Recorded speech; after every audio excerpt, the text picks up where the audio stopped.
Assalamualaikum warahmatullahi wabarakatuh. Sahabat yang beriman yang dirahmati Allah Subhanahu wa taala, semoga hari ini kita semua diberikan keberkahan hidup dan kemurahan rezeki oleh Allah Subhanahu wa taala. Amin ya rabbal alamin.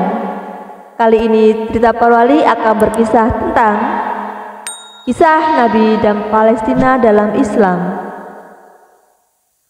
Palestina merupakan tanah yang banyak memiliki kisah dengan para nabi Allah Subhanahu wa taala. Bahkan negeri di dekat laut mati ini disebutkan sebagai tanah yang suci untuk tiga agama samawi, yakni Islam, Nasrani, dan Yahudi.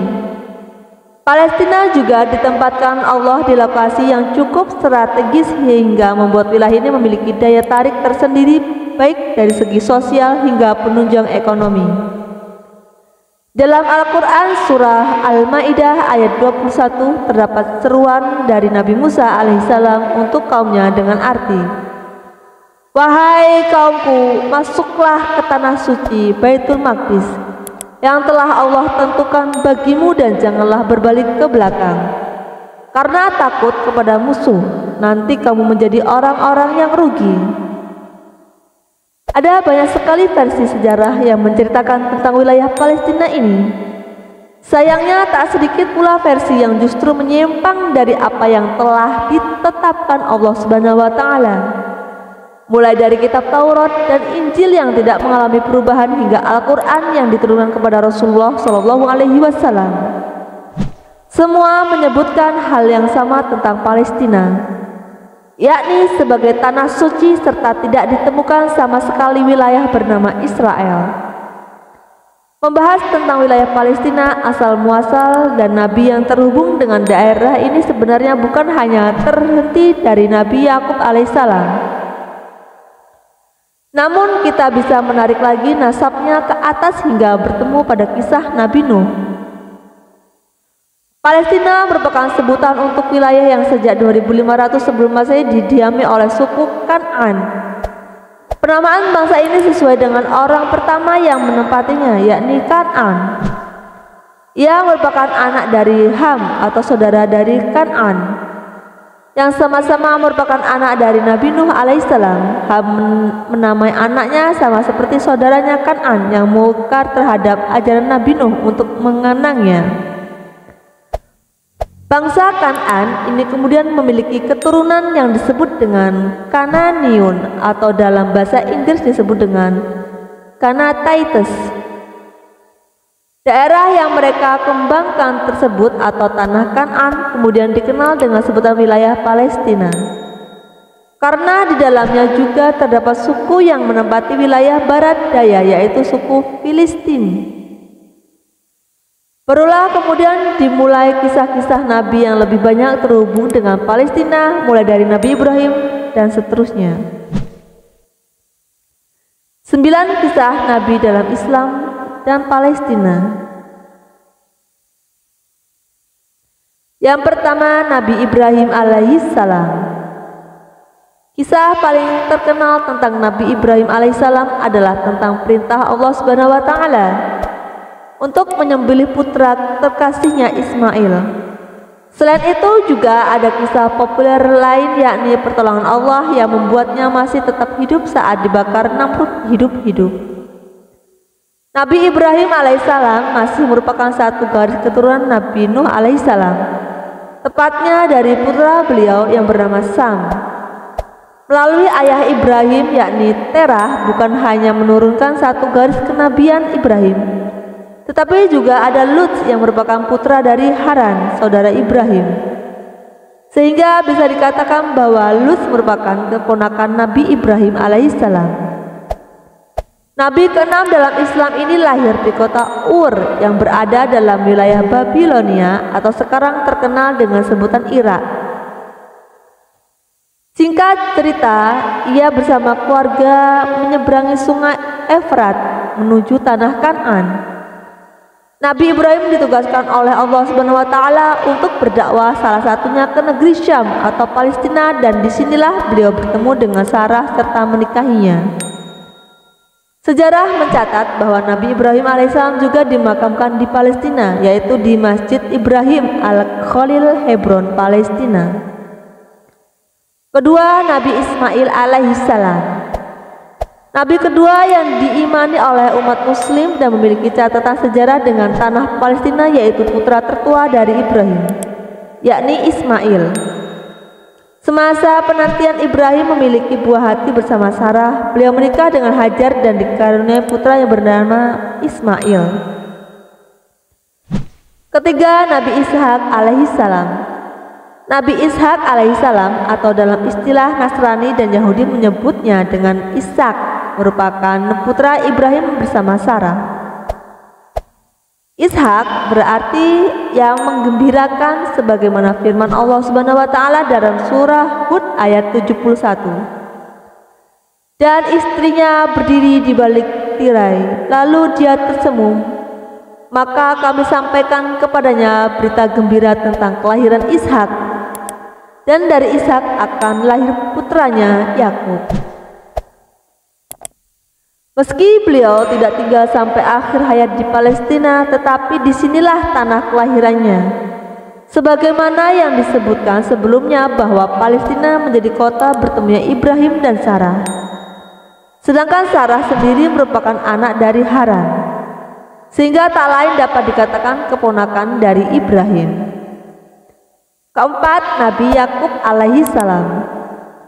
Sebagaimana surah Hud ayat 71 yang menyebutkan bahwa Ishak memiliki putra bernama Yakub. Beliau merupakan orang yang sangat taat dengan Allah Subhanahu wa taala. Segala sesuatu dan pujian yang dihadapi selalu ia ceritakan hanya dengan Allah Subhanahu wa taala. Bahkan saat peristiwa pembuangan Nabi Yusuf alaihissalam yang dilakukan oleh anak-anak Yakub dan lain, dirinya menangis hingga buta. Kedekatannya dengan Allah inilah yang kemudian membuat Yakub juga dikenal dengan sebutan Israel. Isra berarti paling dekat, Il berarti Tuhan, istilah saat itu. Seluruh keturunan Yakub tinggal di tanah Kan'an kecuali Yusuf yang berada di Mesir. Dan di wilayah tersebutlah Nabi Yakub berdakwah termasuk kepada seluruh putranya yang telah melakukan kejahatan atas Yusuf. Hingga kemudian seluruhnya pindah mengikuti Yusuf di Mesir. Meski setelah meninggal dunia, Yakub dimakamkan di Hebron, Palestina. Kelima, Nabi Yusuf alaihissalam. Pernikahan Nabi Yakub alaihissalam bersama Rahil atau Rachela, istri keduanya, dikarunia dua putra, yakni Yusuf dan Binyamin. Di Palestina Yusuf lahir dan dibesarkan hingga peristiwa pembuangannya di sebuah sumur oleh saudara-saudaranya yang lain. Sumur tersebut dikenal dengan istilah Jub Yusuf di Ghalilin, Palestina. Meski saudara-saudara ingin membunuh Yusuf, tetapi ada satu orang yang berusaha untuk membuat Yusuf tetap hidup. Dalam catatan lain, orang tersebut adalah Ruben. Sebagaimana dalam firman Allah Subhanahu wa taala surah Yusuf ayat 10, seorang di antara mereka berkata, "Janganlah kamu membunuh Yusuf, tetapi masukkan saja dia ke dasar sumur agar dia dipungut oleh sebagai musafir, jika kamu hendak berbuat." Keenam, Nabi Daud alaihissalam. Salah satu dari saudara Yusuf ada yang bernama Yahuda. Dari sinilah garis keturunan Daud, Sulaiman hingga Isa sejalur. Nabi Daud alaihissalam lahir di Palestina pada 1004 sebelum Masehi. Ia menjadi khalil dan 33 tahun di Al-Quds, Yerusalem. Keturunan Yahuda memang diberkahi kelebihan oleh Allah Subhanahu wa taala berupa kekuatan fisik yang lebih, sehingga Daud pun mampu mengalahkan Raja Jalut yang mencapai masa kejayaannya. Selain itu, Daud berdakwah menyampaikan tauhid dalam kitab Zabur ke seluruh Palestina. Di akhir hidupnya pada 963 sebelum Masehi, Nabi Daud alaihissalam dimakamkan di Bukit Zion, Yerusalem, Palestina. Ketujuh, Nabi Sulaiman alaihissalam. Nabi Sulaiman alaihissalam merupakan putra bungsu dari Nabi Daud alaihissalam yang berasal dari garis keturunan Yahuda dan bin Yakub. Selain lahir di Yerusalem, Palestina, Sulaiman juga tumbuh hingga berdakwah di negeri ini. Bahkan ia menjadi raja yang terkenal kuat seperti penuh kedamaian yang memimpin Bani Israel kala itu. Selain menjadi raja dari negeri yang makmur dan berlimpah harta, Allah Subhanahu wa Ta'ala juga memberikan beberapa mukjizat kepada Nabi Sulaiman alaihissalam seperti dapat berbicara dengan hewan, jin hingga mampu menaklukkan angin. Karena berbagai keunggulan yang dimilikinya dan masih satu garis keturunan dalam Bani Israel, inilah yang membuat adanya khayalan dari Yahudi Zionis saat ini untuk membangun kembali kuil Sulaiman, atau dalam bahasa mereka disebut dengan Solomon Temple. Kedelapan, Nabi Isa alaihissalam. Berikutnya ada Nabi Isa alaihissalam, putra dari Maryam ini lahir di Bethlehem. Saat ini masuk dalam wilayah tepi barat Palestina. Dalam firman Allah surah Al-Anbiya ayat 91 disebutkan, "Ingatlah pula Maryam yang memelihara kehormatannya, lalu kami meniupkan roh dari kami ke dalam tubuhnya. Kami menjadikan dia dan anaknya sebagai tanda kebesaran kami bagi seluruh alam."